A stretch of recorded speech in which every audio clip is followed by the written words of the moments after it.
Hey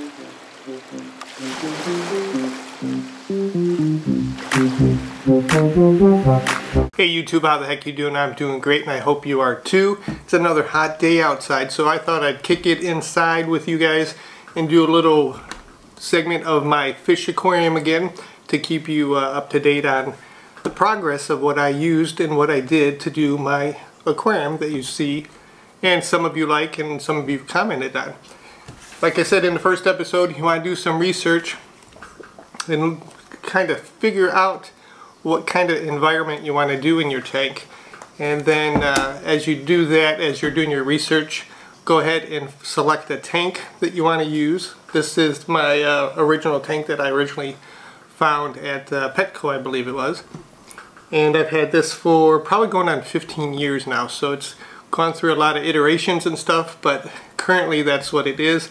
It didn't start out that way. When I first got the tank, all I basically want to do was do some live rock, which you can get at your local fish store. Sometimes you can get them online now too, and just a few fish. And I had that in there probably for a good year. Just a few pieces of live rock, a little bit of sand just to cover the glass bottom. I didn't do the sand bed at that point, and just had that going. I even had a few fake plastic corals, those really funky greens and yellows and stuff that you can buy and stuff, but I noticed they accumulated a lot of algae and stuff, so I didn't keep that around a lot.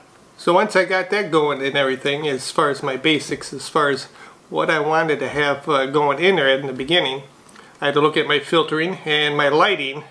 So the next thing I did was look at the filtering of what most people were doing, and that was fluval media canisters that you can put underneath the tank, and it takes the water in, filters it out, pushes it back out into the tank. So that's what I started with. It was probably the most economical thing I could do at that time. There was other things you could do. I wasn't, like I said, I wasn't doing the deep sand bed and stuff because there was different variations and things that you could do that.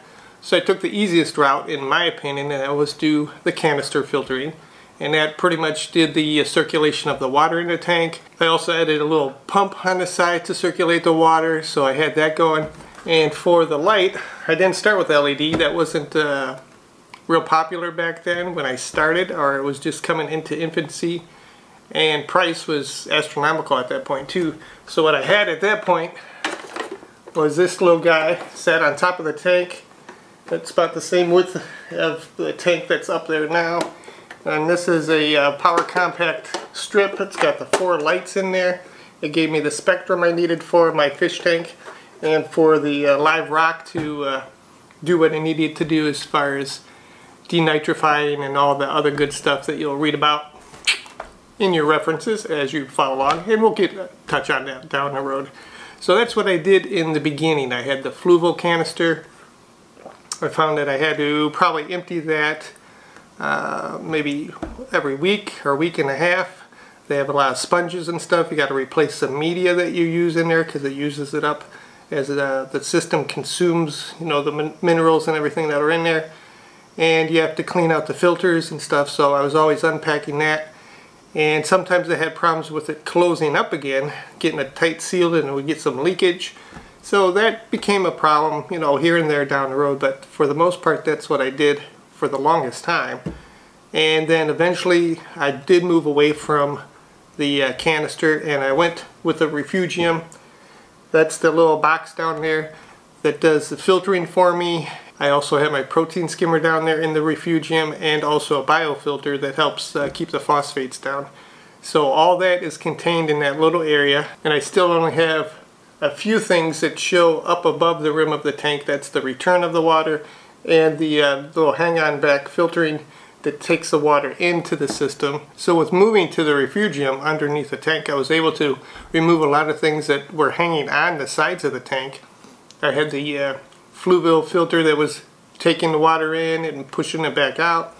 I had a protein skimmer that I was hanging on the side of there, or maybe on the back, that was doing the protein skimming of the water. So there was a lot of things and a lot of areas up on the top that just distracted from the look of my tank, and I didn't want to have that anymore. So I put all that underneath with the refugium. So I got the protein skimmer in there. I also have a bio phosphate filter to keep the phosphates at a reasonable level. So it helped clean up the area of my tank and made it looking much nicer and everything. And then eventually I did move up to the LED light that you see up there now. It wasn't the cheapest one. They were still pretty pricey at the time. They've come down a lot in price now, so you may be able to start off with LED in your first initial look. But we'll go over lighting and stuff in one of our next ones. But I just want to touch on filtering for today. My basic setup that I did is, like I said, it was just a live rock with some fish in it. It was the clownfish, like I had mentioned earlier, the two that started in there, and now I have just the single one. And then just your basic filtering. I had the canister, which was by Fluval, and eventually I moved out of that to the Refugium, which is now in my current tank here. So it's been a long process, I want to say. It's been a learning process, but it's been a lot of fun. So if you have any questions, let me know in the comments below. Don't forget to like and subscribe, and I'll catch you on the next episode of So You Want a Saltwater Tank. And I'll look forward to talking to you guys. Have a good one.